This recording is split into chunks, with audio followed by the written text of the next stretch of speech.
प्रिय विद्यार्थियों, आप सभी का स्वागत। मैं हूं डॉक्टर आनंद राठौर, राजकीय महाविद्यालय खैरवाड़ा से।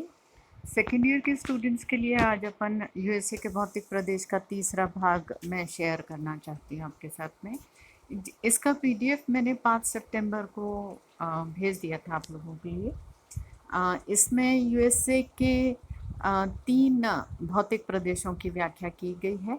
मध्यवर्ती उच्च प्रदेश, फिर मध्यवर्ती मैदान और एक था कैनेडियन शील्ड का क्षेत्र।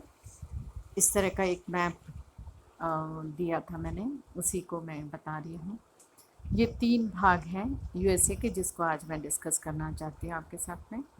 इसी के साथ एक भौतिक प्रदेश को बहुत आसानी से समझ पाए अभी तक जो मैंने आपको भौतिक प्रदेश के मानचित्र दिए, अगर उनको इस मानचित्र के साथ देखें तो आड़ा करके देखिएगा। इस मैप को अपनी स्क्रीन को आड़ी कर लें।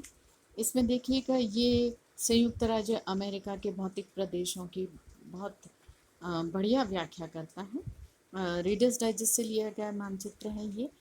मैं आपको थोड़ा सा इसको जूम करके दिखा रही हूँ। ये जो 3D है, ऊंचाई वाले भाग ऊंचे दिखाए गए हैं इसमें। ये जो पर्वतीय क्षेत्र मिल रहे हैं, ये अपन ने पहले अपलेशियन पर्वतों के बारे में बात करी थी, ये वो वाले भाग हैं।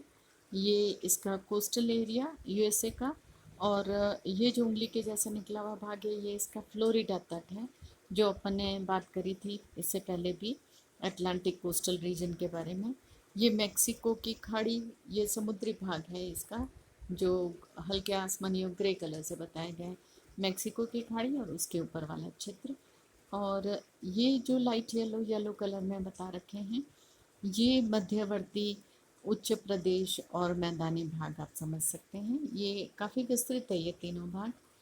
और ये देखिएगा, ये जो लाइट ग्रे कलर के बता रखे हैं, ये यूएसए की महान झीलें हैं। आगे अपन बात करेंगे महान झीलों के बारे में।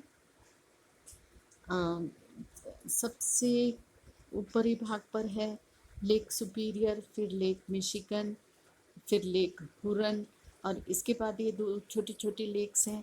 ये लेक ईरी और लेक अंटेरियो के नाम से है, और ये अटलांटिक कोस्टल एरिया के काफ़ी नज़दीक और उससे जुड़ी भी है सेंट लॉरेंस नदी के द्वारा।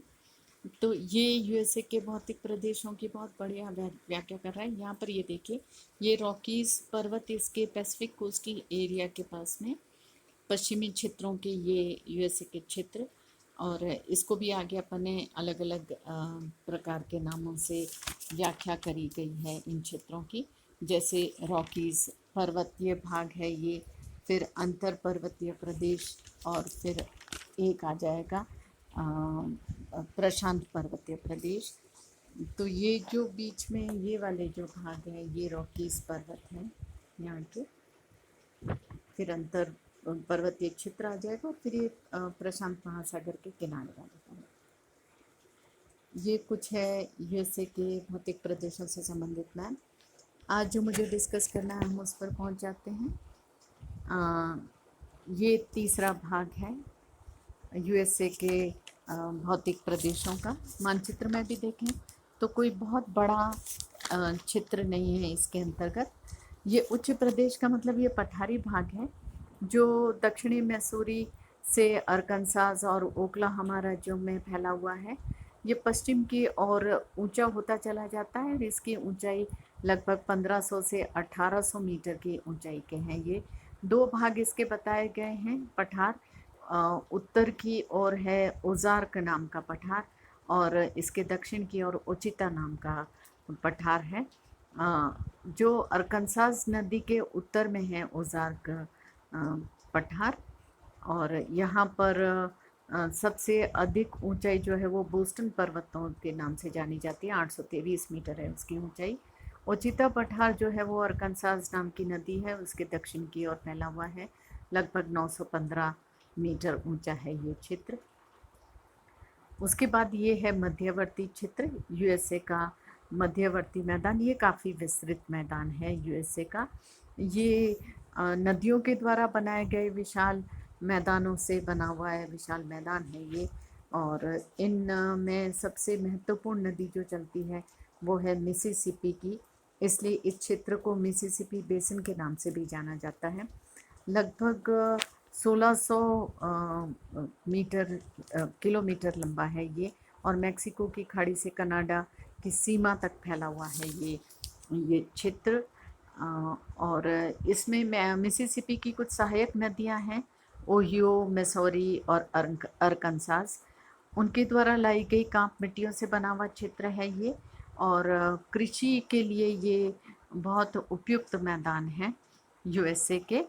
वर्तमान में यहाँ पर प्रमुख कृषि प्रदेश, आगे अपन बात भी करेंगे, वो विकसित हैं। ये जो मैदानी भाग है ये हम कहें शीतोष्ण कटिबंधीय मैदानों के भाग यहाँ पर पाए जाते हैं। यूएसए में इनको शीतोष्ण कटिबंधीय घास के मैदानों को प्रेरी के नाम से जाना जाता है। तो ये प्रेरीज के घास के मैदान हैं, अब यहाँ पर खेती करी जा रही है। और इसमें मोंटाना, उत्तर और दक्षिण डेकोटा, इस तरह के राज्य भी यहाँ पर इसी क्षेत्र के अंतर्गत आते हैं। मुख्य नदियाँ मिसिसिपी, टेनेसी, ओहियो यहाँ की मुख्य नदियाँ हैं। और ये है आपके प्रेरीज से संबंधित क्षेत्र, जिन्हें मध्यवर्ती मैदान के नाम से जाना गया है। खेती के लिए उपयुक्त बेहतरीन क्षेत्र है ये। फिर ये पांचवा है कनेडियन शील्ड के क्षेत्र। ये न्यूयॉर्क, यूँ तो अपन एक सिटी के नाम से जानते हैं, लेकिन एक राज्य है यूएसए का, राज्य भी है यूएसए का। ये क्षेत्र जो है वो न्यूयॉर्क राज्य के उत्तर पूर्वी भागों में है। बहुत छोटा सा मानचित्र में आप देखेंगे, जहाँ चैपलिन प्रकार नाम की झील पाई जाती है, जिसके जल की निकासी सेंट लॉरेंस नदी में होती है।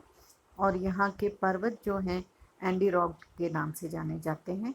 100 किलोमीटर के लगभग ये क्षेत्र फैला हुआ है लंबाई में, और चौड़ाई में 160 किलोमीटर। तो एक तरह से गोलाकार रूप में फैले हुए हैं ये पर्वत।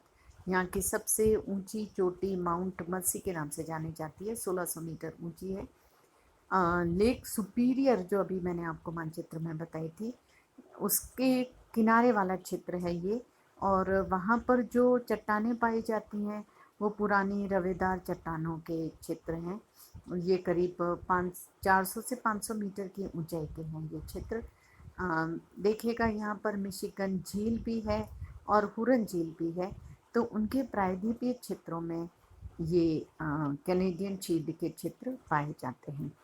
तो ये मानचित्र है इनका, और ये सब था यूएसए के 3 भागों के बारे में। मानचित्र को अच्छे से अध्ययन कीजिएगा। आज के लिए इतना ही, और इसके बाद अपन अगले क्षेत्रों के बारे में पढ़ेंगे। Thank you.